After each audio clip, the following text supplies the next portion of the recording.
That Great Business Show, Ireland's best business podcast.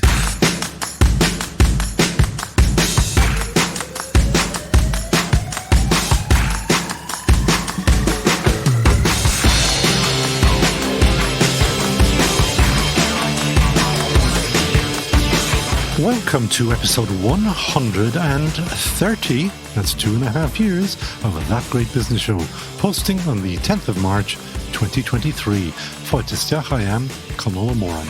Coming up, 45 minutes of business tips, insights, and opportunities thanks to donedeal.ie. In a minute, an eye in the sky for world farmers.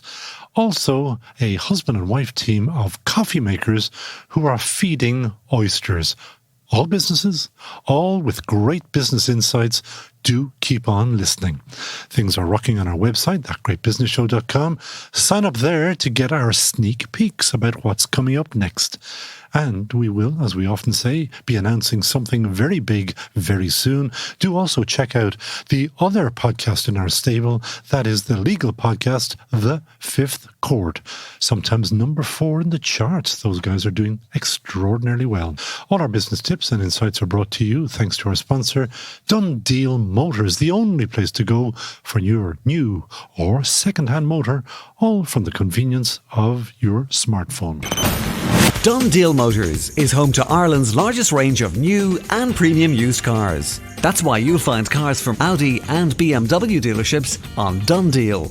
Are you looking for a 7-seater to accommodate your growing family? Maybe you're after a luxury saloon to make a statement. We have the car for you. You'll also find Ireland's largest range of electric cars to help you make the switch. Visit donedeal.ie today to start the search for your next car. Viscosity. When you shave, you want the highest viscosity because it helps the blade run smoother. De facto, the world's best shaving oil, has incredible viscosity. That's why De facto leaves your face, underarms, or legs nick-free. Higher viscosity makes blades last longer. De facto is the best for your skin and your pocket. DeFactoShave.com. All That Great Business Show advertisers are Team GBS approved. Back them. Now, regular listeners know that I love a good pun, and I absolutely adore a bad one. So when I saw that agtech company Proveye had raised €1 million funding in a seed round, well, you can see where I could have gone with that, but I won't. I'll be nice today. Proveye is a UCD spin-out company headquartered at NovaUCD. They say they can hugely increase the accuracy and value of information from Earth observation data across a wide array of remote sensing sources, including satellites, drones, and ground-based sensors. So, some kind of farming eye in the sky is what I'll call it. The software is used by agricultural advisors, fertilizer and pesticide suppliers, and food processors to provide fast and accurate information about productivity and sustainability on agricultural land to their farmer customers. But I think that they may have other applications, so who better to ask all about that but co-founder of Proveye, Jerome O'Connell. Welcome to That Great Business Show. Hello. That's very understated of you. Hello. And hello to you, Jerome. Tell us about this. You, just 5 seconds ago, you were telling me that you went on a bit of a wander to get to where you are today. That said, you've just proven to somebody, to some people, that you're worth at least €1 million towards your business. Yeah, I did. I guess my background would have been predominantly in academia, and I would have gone from various research positions in Ireland and in the UK, and probably got a little bit disillusioned with academia and with working on very focused projects, but not really seeing the impact of that on the larger scale. So I decided to dip my toes into the commercial sector, and so Proveye was born. What did you see that made you want or drive you that way? Or I guess I could see the impact that some of the research I was doing in academia could have on industry. When you're working in a large university, you do a bit of research, you publish a paper, and that's it. It's gone. You don't see that. But I thought that the third level institutions nowadays, they're all, including yourself, are all thinking, God, I could make millions out of this. That's improving. and probably needs to improve further. And UCD, through UCD Nova and other universities, are trying to shorten that gap between academic research and the commercial world. But I think it probably still has some way to go, for sure. Well, now, my intro was very technical because I took it straight off your website, just FYI. Yeah. Tell us what's actually about. I'll start with the issue in agriculture, and that'll spin into to what exactly we do. So some of your listeners might be aware, but the agriculture industry is under significant pressure at the moment. So globally, the agricultural sector needs to double food production between now and 2050, and also needs to significantly reduce its impact on the environment. And digital agriculture, so the use of digital technologies, precision agriculture, drones and satellites, are seen as a key enabler to be able to address these needs. But there's a big issue at the moment with the use of this type of data, and that's around the quality of the data. And the quality of the data isn't near good enough to be able to extract these types of insights that are needed for the industry, and that's where Proveye has come from. And what have you done that the rest of the world hadn't done that you saw? Because I think you said to me that you really did have a Eureka moment. Yeah, so I was over in the UK working in the University of Leeds. We on a very large-scale project. I spent a lot of money on flying drones across East Anglia. And we were using open or a third-party piece of software to process this imagery, and the quality of the data was extremely poor and really negated the viability of the whole project. So I would have done a piece of research in UCD 3 years prior on processing or cleaning satellite data, and I thought, maybe some of that technology could actually be used here to improve the quality of this UAV or this drone imagery. Now, I have no idea what you're actually talking about, having to clean up the images. When I see drones, I see beautiful high-definition videos of countryside and stuff like that. What's the problem? So the issue with drones in particular is it's a human that's typically flying them. They're automated, but there's a lot of variables. So drones, if it's on a windy day, get pushed around. That makes the sharpness of the images much poorer.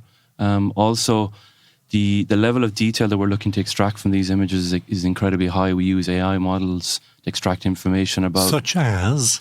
So, for example, we will look at, can we detect drought stress in crops much earlier than what you could see with your own eyes. We're looking at nutrient deficiency. Hang on a second, I just done that one. How do you do that?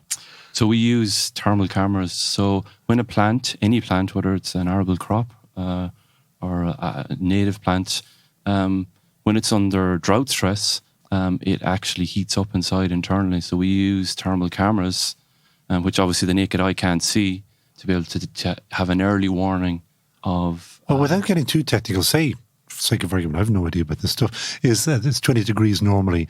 And do you see like 21 degrees? Yeah, incredibly sensitive. And wow. That would be one of the precursors to this issue around image quality. So if there's a high level of noise in your image, you can't differentiate between that very subtle change in temperature between what it should be and above normal levels. And the key in agriculture is you want early detection. So you want to detect whatever issue is with the crop as early as possible and then feed that information. Okay, you got my jaw halfway down to the floor. What else are you doing? That's fantastic.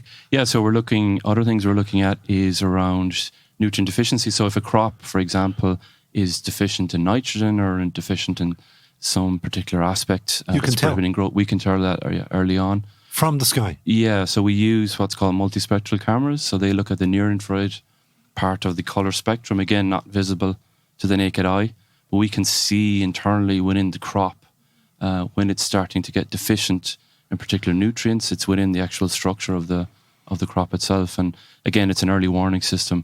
Other areas that we're also looking at is around biodiversity, around habitats. So we're looking at the productivity side in agriculture, but also looking at biodiversity and can we classify how sustainable some of these biodiversity areas are? Are they being degraded maybe by management practices in the landscape, whether it's through farming or through other industries? And we've done some work in Ireland with the EPA and throughout the world looking at building AI models to classify and to detect these biodiversity areas. And what a perfect segue. You mentioned throughout the world. Tell me, please, first of all, you have protected your IP, have you? We looked going down that avenue about 2 years ago. So we looked at any prior art in the UK through the UK Patent Office. that came back negative. So we potentially could have went down that route. We talked to a lot of people in industry that were developing software like us. And the issue is, I think, the difficulty of protecting that. So our IP is around a sequence of steps, the novelty of a sequence of steps that we take in terms of the way we process the software. So in reality, another company could, in theory, replace one step with another and probably negate that IP. So it's something we may revisit in time, because probably since that review, we've pushed the technology on quite substantially from then. And maybe perhaps our current investors might look to push that route as well. But it would seem awfully pity that you've done the work and then you can't protect your own intellectual property. It's, particularly in software. I think both in hardware and engineering, it's maybe a little bit easier. And there are people on the other side of the world who are a bit too quick just to pop in there. Yeah, that's without mentioning regions, but yeah. And which again brings me back to this world thing. You have a world application. This is going to work anywhere. Yeah, it is. I mean, the US is a key market for us. You know, to scale the company, the uptake of this type of technology is huge in the US, and we're currently doing trials in the US with 2 different companies. We're also working in Illinois, also New York. We're also working in Ontario and Canada with people there. Working with one thing you found out about those places, they're kind of big. Like Ontario. You're from North Kerry. I say North Kerry would probably fit into Illinois 5,000 times or something, maybe 5 million times. I have no idea. Yeah, even Ontario. So the Department of Agriculture there in Ontario, actually a guy originally from Ireland is working there, and I did a quick Google on the size of Ontario after. It's ridiculous, yeah. So there is a massive business, but who's paying for it? Who's your customer? So we're a B2B company. So we're a B2B company, but I guess it's in a B2B2C type of relationship. So we'll be selling to seed and fertilizer companies, to ag advisory companies. We'll be delivering the insights to them. They'll typically have infrastructure, software infrastructure, or actually boots on the ground where they interact with the farmer. So the insights that we'll give will actually help the farmer improve productivity, typically reduce input costs, and as well around sustainability. We don't deliver that directly to the farmer. We do that through our own customers. And what was your thinking about not going to the farmer too messy? It's a gradual growth curve, I guess, and with investment now in the company, I guess the investors are looking for a more rapid scale. So yeah, it's a not a difficult sell, but it makes more sense for us, and it reduces the amount of infrastructure we have to have on the customer facing side as well. The vast majority of companies we're engaging with, it's through an API. So I'm thinking aloud here. I'm kind of looking at your face that you're saying, oh, and now that we have money. When you didn't have any money, I presume it was bloody difficult. But now you have money and it's bloody difficult because now you have investors breathing down your neck. Yes. Which would you have preferred? Well, I mean, clearly you need the money to scale, and we've recruited, we've tripled the workforce in the last couple of months. How many have you got now? So we're up on 11 people now. And hiring? Hiring another 2 in the next couple of weeks. What kind of animals are you looking for? It's sales and marketing actually at the moment. Up to now it was all around developers, software developers, and also crop scientists that we were recruiting in January as well. So yeah, really looking at the recruitment side of things actually, which was a little bit of a concern for me. But yeah, you cannot be all things to all persons all over the world. No. You do need other people on the ground. So if you're going to head into the States, where will you be based?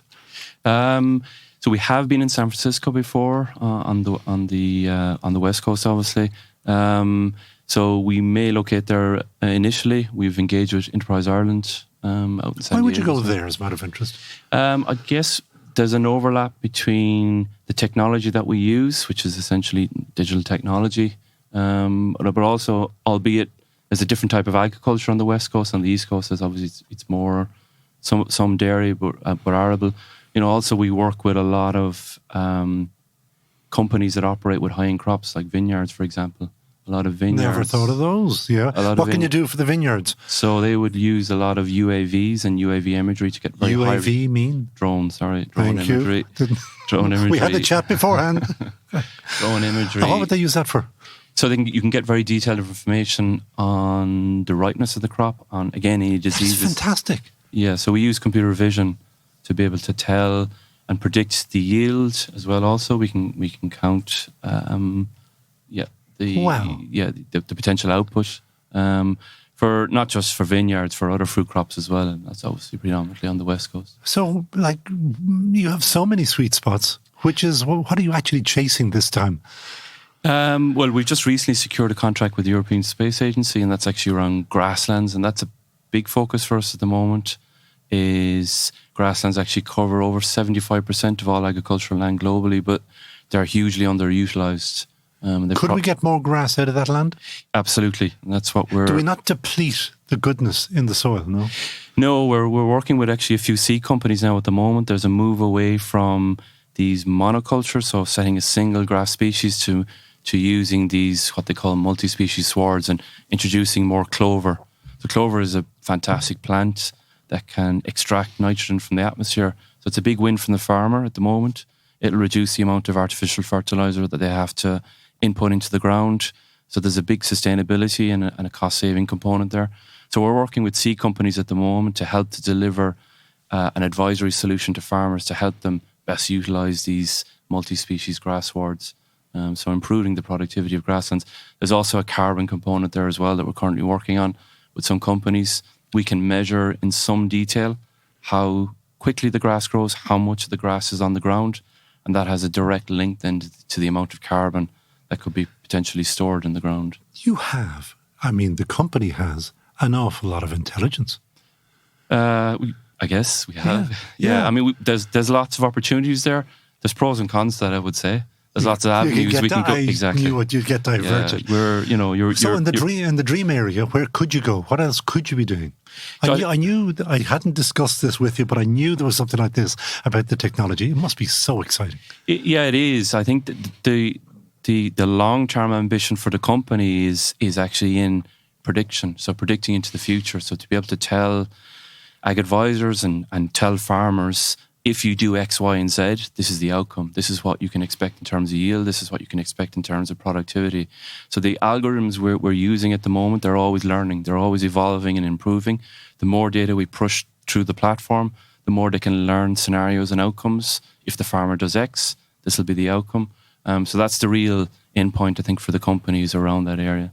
Do you have your own drones, or No. The drones are using your software? No, we stay away from the hardware, away from the licensing nightmare of flying drones. No, we don't. No, we have some hardware in-house that we just use in terms of testing our own software. But no, we subcontract out all the acquisition of the drone imagery. And we work with the European Space Agency and with NASA on acquiring satellite imagery. That's pretty cool. When you were a kid, did you know that you'd be working with NASA? No, didn't. No. Looked up into the sky. No, I didn't. Had you any interest in looking into the sky or looking down from the sky, maybe more importantly? I did. I probably always had an interest in astronomy, probably felt my maths wasn't good enough. But it's a great area to be working in. You know, it's an area that has grown hugely over the last 15 years or so, particularly on the private sector side. You know, a lot of private companies now. Obviously, SpaceX is the obvious one, but there are actually a lot more out there that are putting satellites up into space, and it's really benefiting. Some people are saying too many. Yeah, there is an issue, I think, I believe, around space junk and when you're looking into the sky, all you see is a whole heap of junk hanging around up there. Yeah. You've raised only, and I say only 1 million, because I presume you will be going again, and you are hiring. So how rapidly? I mean, it's boots on the ground time now, isn't it? How rapidly can you take over the world? It's getting them key early adopters, them teacher customers in. So we are working with some fairly large multinationals. Has its pros and cons. Okay, go on. Tell us the insights there. I guess early on, maybe, this is going back 2 years ago, pre-investment, we would have worked with some fairly big players in the industry and got a little bit punch drunk and probably went in a little bit blind on a trial.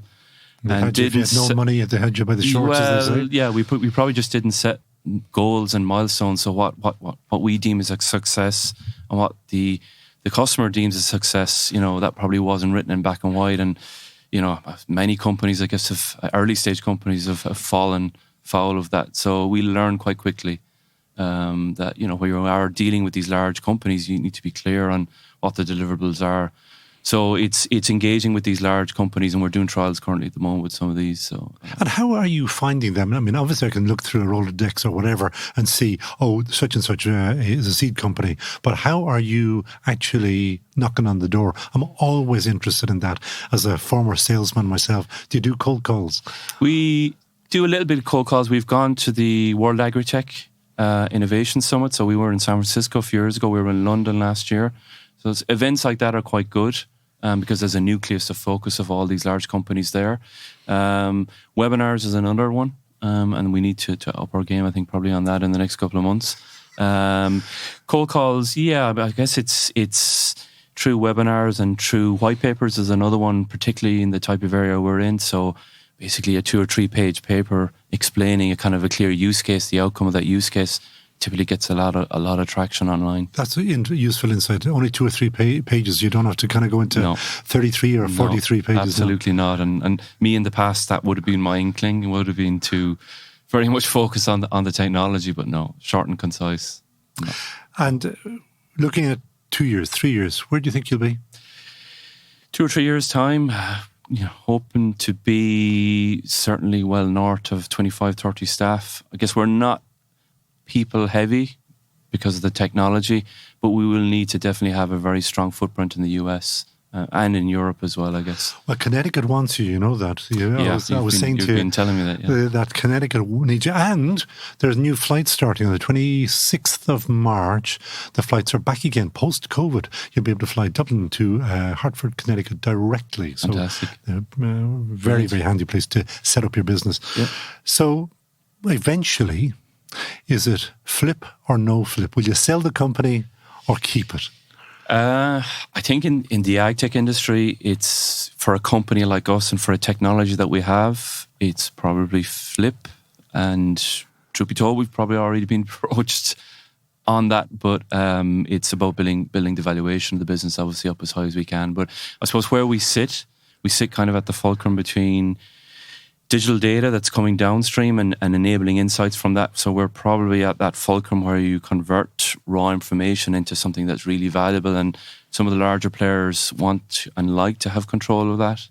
So yeah, acquisition is probably the route. I know this is I'm being greedy now. You've only just closed your £1 million round. How much do you need next, and when will you do it?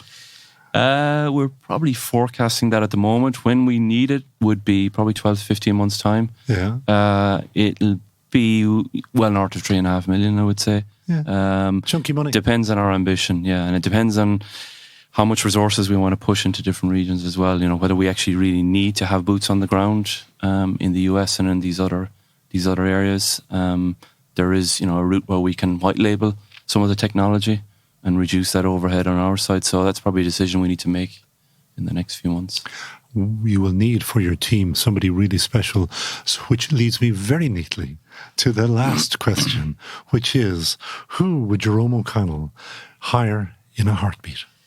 So I was thinking of this on the way in. It's a person that I'm sure most of your listeners won't know. It's a guy called Will Marshall. So Will Marshall, based out in San Francisco, I think about probably 20 years ago, built a satellite the size of a shoebox. And from that set up a company called Planet Labs. And Planet Labs really have paved the way for the development or the growth of the private space sector. So Planet Labs are a company now that employ over 1,000 people, went IPO last year, and have launched over 450 satellites in the last 15 years. So you're a boy in man's clothing, aren't you? So he's a guy do you know Will? I don't know Will personally. I've been in conferences where he's given keynote speeches, but a real tech guy at heart, and had a vision. Originally actually worked for NASA and probably saw an opportunity. NASA being obviously a large organisation, government funded, saw an opportunity back in 2010 and it's a fantastic success story. Back of the garage, San Francisco. Those garages, of course, are huge. They're not like our little garages. Yeah, it's not fair to compare. Indeed, yeah. Suppose final question will be, what could Team GBS do for you? Who do you need to contact you, and how would they contact you?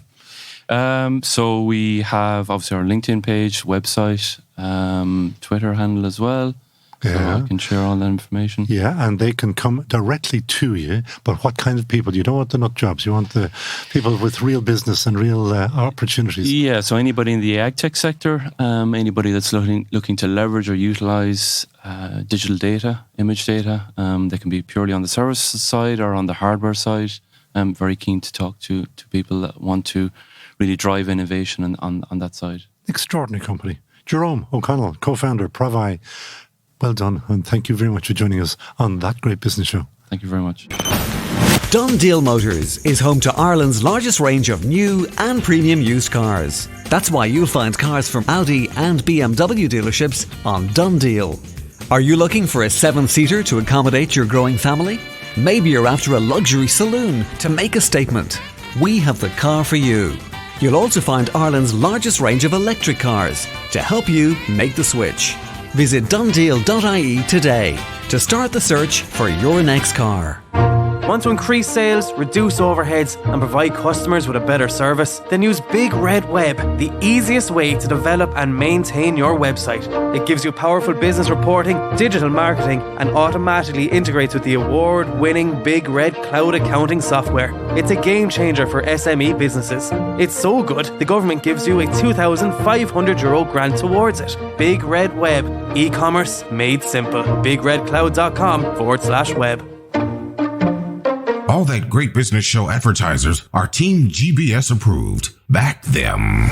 Coffee is coffee is coffee. Or is it? Something that's applicable to all businesses and brands is showing the world that your product or service is different. And that goes with coffee too. Husband and wife team Marguerite and David Lawlor wants you to know and love their coffee brand, which is Green Ocean Coffee.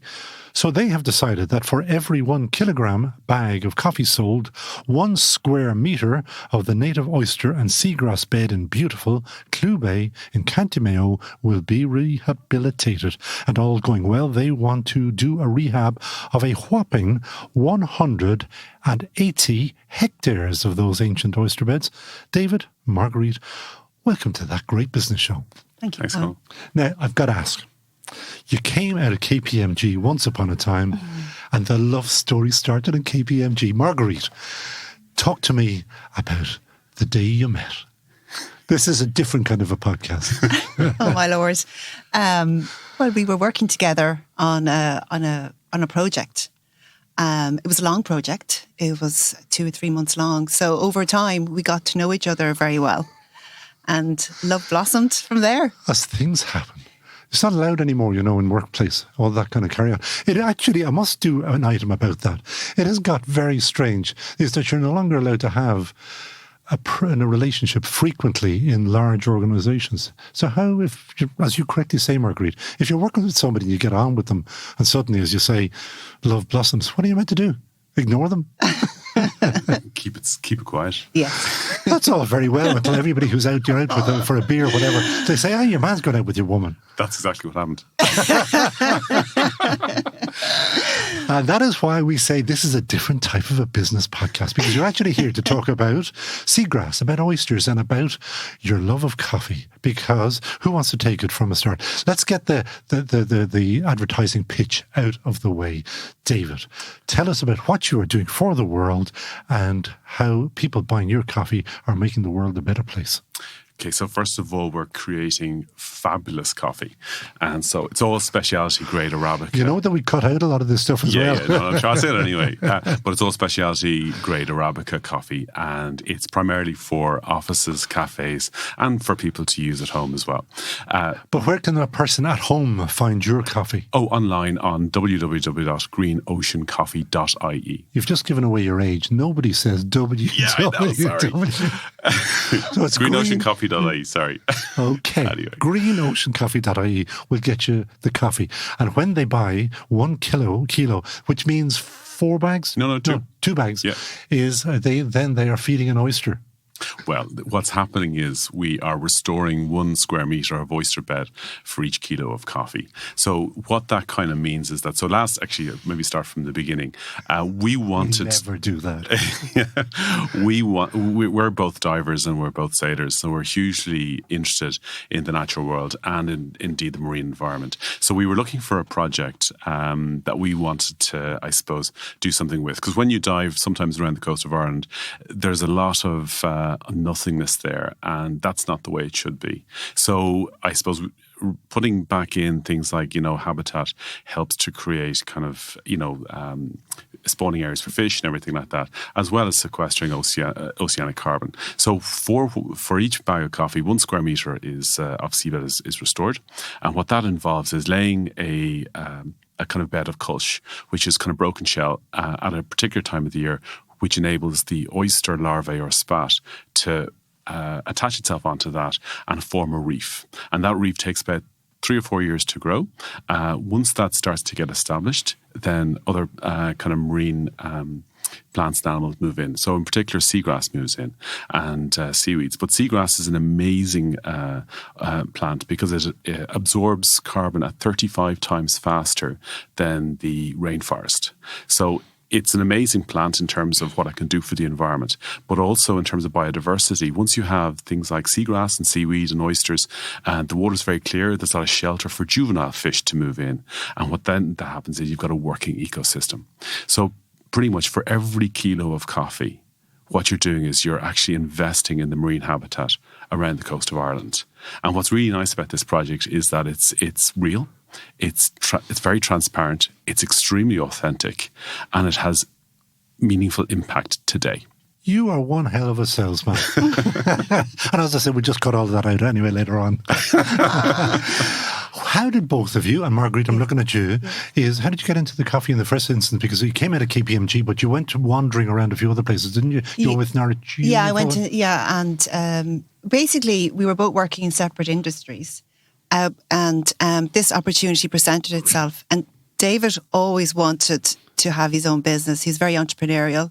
And so I'm more cautious by nature. So he sold it to me, and he sold it very well. He's good, isn't he? But to be honest, I haven't looked back. It's been great, and that's why we because you said that you were or are cautious by nature. That's probably been beaten out of you. The original business is founded 2007, is that right? Yeah, so we actually got involved in the business in 2006. Because to put an extra layer onto this, the real business is Watermark. That's right. And then you've got a couple of sub-brands, but you're here at the moment trying to pitch your oyster coffee at me. Yeah, that's right. So, sorry, 2006 but you were not selling coffee? No, we were just selling equipment and equipment servicing solutions. And how did that come into your head? So I always loved coffee, and I had a little Gadget machine, from probably in the 90s. I'm glad that you pronounced that for me, because I've never known. To me, it looks like Gagia or something. Yeah, well, we hear that. We respond to that Gagia too. I'd say you respond to the phone call, anything you want. Yeah. So we started with that, and the opportunity came about, and the guy who was actually selling it wanted to kind of exit the business. But how did you? Now you see, people just skip over the details. Mm-hmm. And it's always interesting for other people who may be looking for a business. How did you find a business where somebody just happened to be exiting? So it was actually a long story and a complicated story. So originally, give me the top end stuff. The guy sent out a teaser in 2003, 2004, and he wanted to sell his business, and he tried to do it, but there wasn't a huge number of interested parties for over. Were you in KPMG at this time? No. I was working for a waste management company. Okay, he hardly sent the teaser to the waste management company, did he? No, but just to, when people know you're looking, they kind of said, they will send you to take a look at this. And I did. And I met the guy. And I did initially have a couple of discussions, and we had a look into it. And I went out to his place, his office at the time. But there was a few things that probably need to be sorted out. And I kind of left it there. And he called me back in 2005 looking to see if we could do it a different way. So we did. We actually ended up doing a kind of a look and see agreement where we had a price with kind of a formula calculation based on, and I was going to join the company as the managing director and see if we could kind of right some of the challenges. So within a year, I did that. And then I exercised the option to purchase. So people would be really interested in this one, a look and see agreement. Yeah. How do they work? So it's called a put and call option. Okay. Yeah. But no, you don't just leave it there. Oh, yeah, okay. You have to discuss this. So the idea, sorry, I beg your pardon. The idea is that you have an option. So there's a pricing calculation based on net assets and the movement in net assets and the what goodwill might be involved. So that's agreed at a particular point in time before you go in. And the idea is that if net assets or whatever, the period was for a period of 5 years. And if you have the option to buy at any time during that 5 years based on the formula. And so if you don't like it, you can walk away. And if you do like it, you can exercise the option. And you did? After a year. And when did you join, Marguerite? I actually had just had her second child at the time. So when he was 6 months later, then I joined and I took over the financial role of the company and getting more involved in the operational side. So David could focus on the sales and the creative side of the business. Yakking at people. And it became a family business. It did. Yes, it did. And what is it now? I mean, it's still a family business. Yes. How many people? 20. That's nice. Yeah. Yes. Okay. Mm-hmm. And servicing what kind of clients? Multinationals down to little cafes, down to the corner shop, everything in between, lots of offices, lots of restaurants, cafes, pubs. What is the secret, though? Because everybody will tell you, coffee's coffee. That's what I just said. Go on, sorry, Marguerite. I think it's, for us, what works is customer service. What you threaten, you'll send David in if they don't buy your coffee. He'll stand there talking at them. I think that's what makes us different. We have our customers. We have a good rapport with our customers, and we've a great team in the office. Fantastic team in the office. So basically, my job inside then is just to make sure things happen when they should do. So what I do then is crack whip. No, not at all. What I do then is, maybe 2 days after, our engineer might visit a site, or we might put in a machine, and I ring the customer and just check in to see if they're happy with the experience. And it's actually very... And how do you make that call now? Don't tell me on the phone. Just, is it, hello, this is Marguerite here, just checking in. How, what is the sales process? Because it is a kind of part of the sales process, isn't it? Well, no, not really. It's not. But it's follow on. It's kind of part of the overall. Yes, it's a follow on just to make sure that we delivered what we actually said we would deliver. Yeah. Basically. So I just ring up and just say, I know you had our engineer, Tom or whoever, 2 days ago. Did everything go okay? And get their feedback. And if there's any issues, we remedy straight away. But normally the customer is delighted, and they're actually really grateful to hear us follow on after. And it's interesting to hear their side of it as well. And, if there's anything we can improve, whether they want a different type of coffee or if they need to tweak the machine or anything like that, it's great. And I think our customers appreciate that. And I think that's what's one of the key qualities of our company and our team that sets us apart. Do either of you ever stay awake at night thinking that the coffee boom one day will pass? Now, I know it's only been going for about 400 years or something like that, but one day will somebody come up with a kombucha or some of that stuff and say, nah, I'm giving up coffee. It's kombucha from here. Look, we've had so many challenges over the last, since I've been involved, between the financial crisis, between COVID, all of it, So undoubtedly we're going to have more challenges, down the line. But you just adapt. You know what I mean? So I suppose if there is a kombucha coming in, it's not going to happen overnight, right? So there will always be time to change and adapt. But in our business, we reinvented ourselves, I'd say 5 or 6 times. How? Since in every way. So as I said, when we started with the business, it was a micro business. 3 customers made up 80% of the turnover. Now that is scary as hell, right? So that's much more scary than kombucha, by the way. Right? It would be. Yeah, really scary. And guess what happened just then? The financial crisis. Okay. We were selling machines for, 5,000 to 10,000. You couldn't get 500 quid off the bank at that stage, right? So, so there will always be challenges. I'm very unfazed by challenges at this stage because I'm just so used to it. But I think that how we've reinvented ourselves. So I suppose we went out, when the financial crisis happened, we actually went and we got the UK market for Gadget to supply commercial machines. Now that was absolutely wonderful because there was nothing happening here, and we went over there. That was a huge amount of change. I reference people to say, you got the UK franchise for Gadget. Mm-hmm. that just doesn't fall out of the sky. How did you manage to do that? A lot of people listening say, oh God, I'd love if I could do that. Yeah, it's very great to be. I think the people over there realised that the way we do our business, exactly what Marguerite just said. You know, when you look after customers well, they respond in turn by referring you on. They also buy from you again. So we had a very good relationship with our customers, but we also maintain a very good relationship with our suppliers. So that's really important. So we always pay people on time, and we always communicate really clearly with people, both our customers and our suppliers. So when you build up that level of trust, then people are much more likely to trust you. So they came out of the blue because... And they came to you? Yeah, just me. Oh, sweet. Oh, just me, yeah. Now, it was a mess over there because the distributor over there had gone belly up, right? So it had been a mess for a while. So I suppose they probably said, this guy is... he has the determination to make it happen, and it did. It worked really well for us. So that was probably the first, huge thing. Second thing we did, which is probably I think the most part, in the middle of this financial crisis over here, was about 2010. We couldn't sell machines. People just didn't have the money, so we started renting them.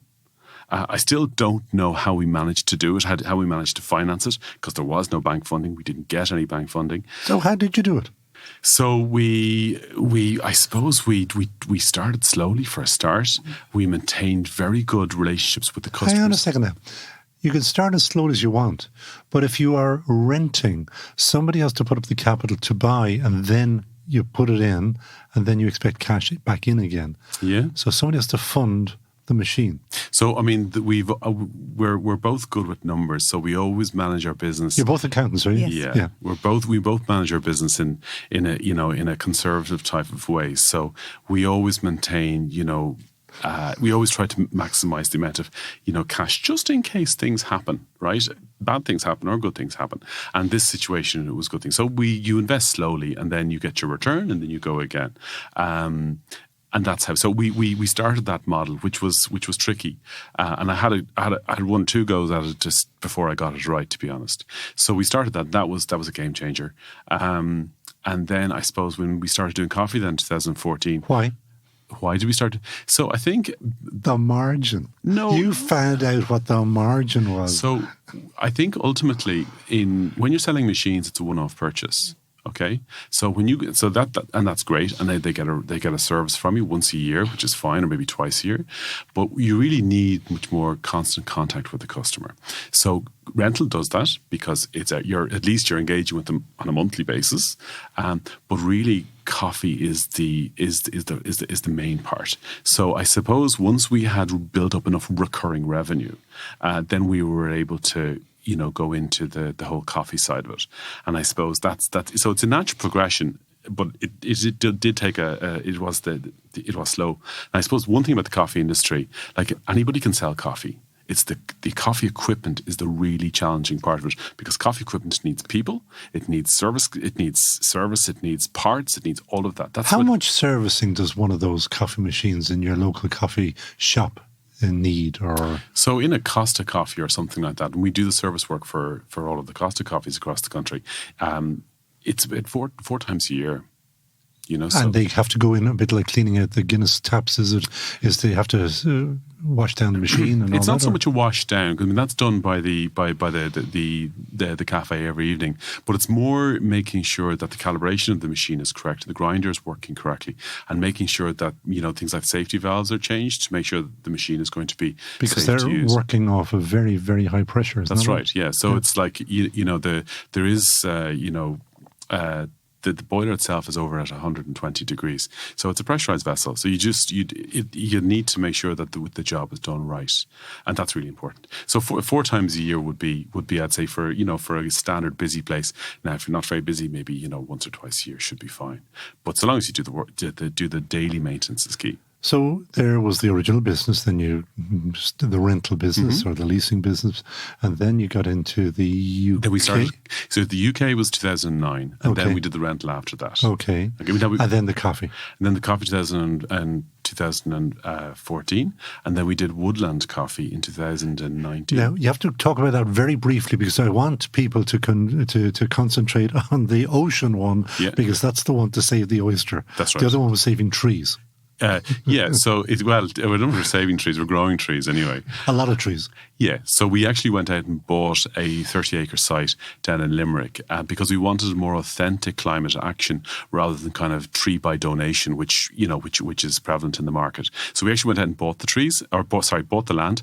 We applied for a kind of afforestation or a change of use, and we planted 27,000 trees there back in November 2020. And they're still 2021, sorry. They're still growing, are they?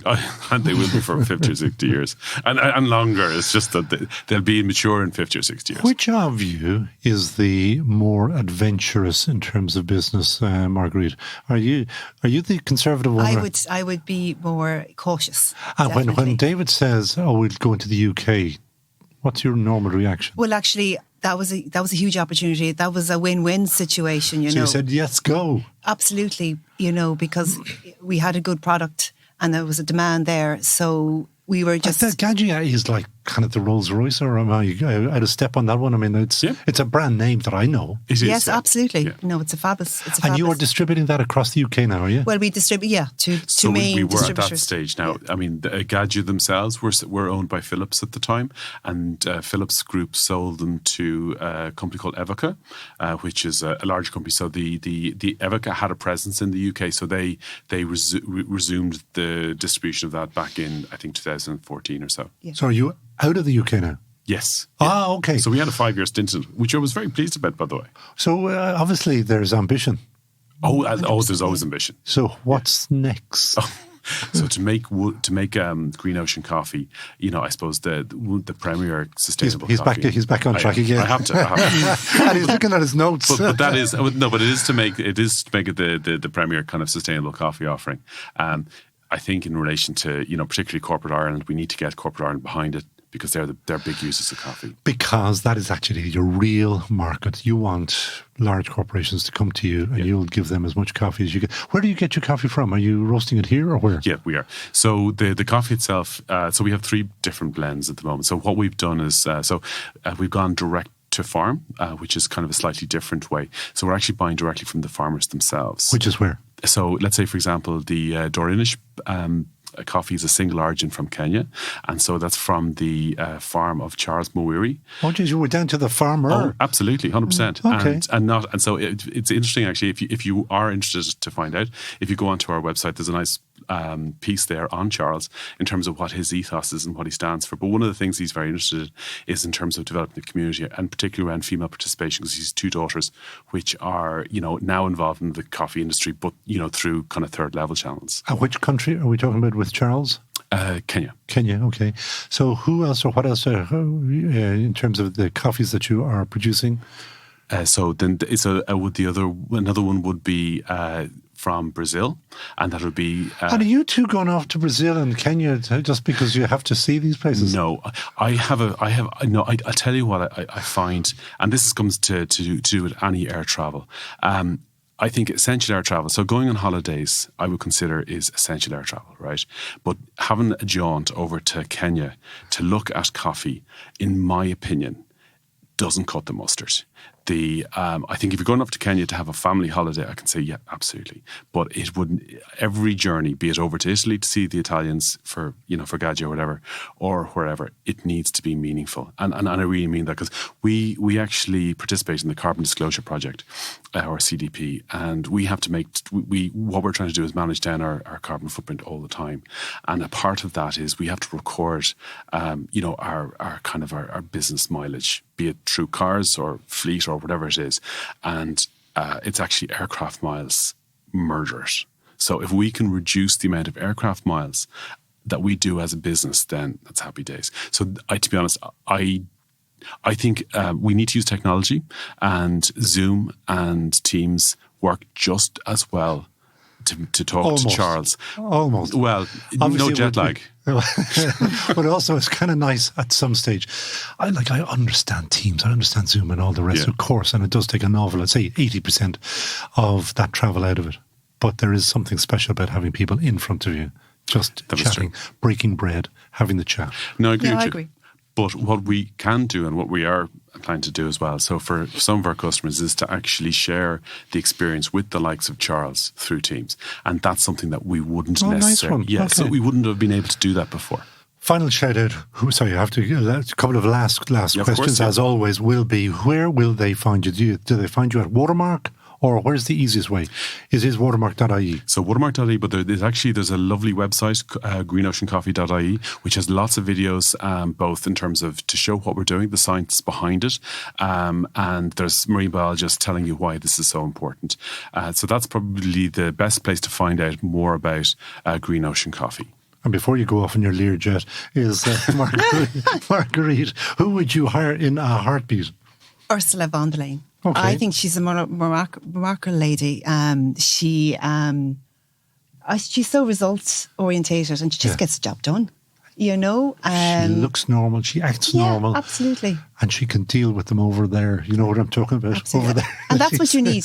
Exactly. And that's what you need in business. You need to be driven and you need to be focused. Yeah. You know, and I'd like to know more about her, actually, because I always mean to go off and rummage around on Wikipedia or whatever to understand her a wee bit better. But she must have politics. And anybody with politics, obviously, you know, there are some things that you might agree with and might not agree with about them. Exactly. But if she wants to come on, she's invited. Yeah, of course.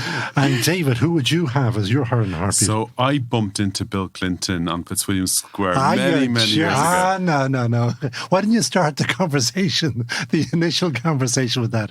You're not going to say... So I met him for all of, 20 seconds. Okay. But he has a very special way with people. He is dripping charm. So if I had the opportunity of hiring him, listen, I'd probably be the biggest coffee magnet in the world. It'd be amazing. You get anybody, but he's quite an incredible. How did you way meet with him people. for 20 seconds? I think he was staying with Tony O'Reilly on Fitzwilliam Square, and he was probably fumbling with the key to get in. I took the initiative, went up and said hello to him. You did not. I did. And he wasn't president now. This was after he was president. So there's no Secret Service knocking around. But they're always there, are they not? Maybe they thought it looked okay. I swear to God, what you learn on that great business show. I have to say thank you so much to both David and Marguerite Lawlor, co-founders of the Watermark Coffee, but most importantly, the Green Ocean Coffee. That's the one they want every business to go and buy. You are now members of Team GBS, that great business show. Everybody in Team GBS go off and buy their coffee and plant some grass for the oysters. Not quite to eat, but you've given us a pretty detailed rundown of how to do it. Thank you so much for joining us on the show. Thanks, Colin. Thank you. Want to increase sales, reduce overheads, and provide customers with a better service? Then use Big Red Web, the easiest way to develop and maintain your website. It gives you powerful business reporting, digital marketing, and automatically integrates with the award-winning Big Red cloud accounting software. It's a game changer for SME businesses. It's so good, the government gives you a €2,500 grant towards it. Big Red Web, e-commerce made simple. BigRedCloud.com/web. De facto shaving oil, made only from natural oils. Nothing nasty on your skin. All that great business show advertisers are Team GBS approved. Back them. And that is it from That Great Business Show, episode 130. Yes, we are 2.5 years old. We bring you 45 minutes of business insights and inspiration thanks to our sponsor, donedeal.ie. That is the place to find your next car, new or second-hand. And a big thanks to Team GBS members Michal Whelan at NovaUCD for sending us Proveye, and Hazel Dobbin at Narrate PR was kind enough to send us the Watermark Coffee team. Sign up to our website, thatgreatbusinessshow.com, so you will know first what's coming up on the next show. You can also check out our LinkedIn page. Do keep in touch with us there regarding guest suggestions. I think we have over 10,000 people chatting to us on LinkedIn. Last week I said 7,500 and I checked and we are over 10,000 now. If you would like to advertise with us, don't be shy. We're certainly not. Contact us on LinkedIn. And we record here at the Dublin South Podcast Studios, where Lee, cup of tea for me, Brennan is today's sound engineer. And later on, Neil Horner will polish up our beautiful commercial sound in post-production. So from me, Conor Moran, Mila Buchas, for listening, and Slán Tomlin.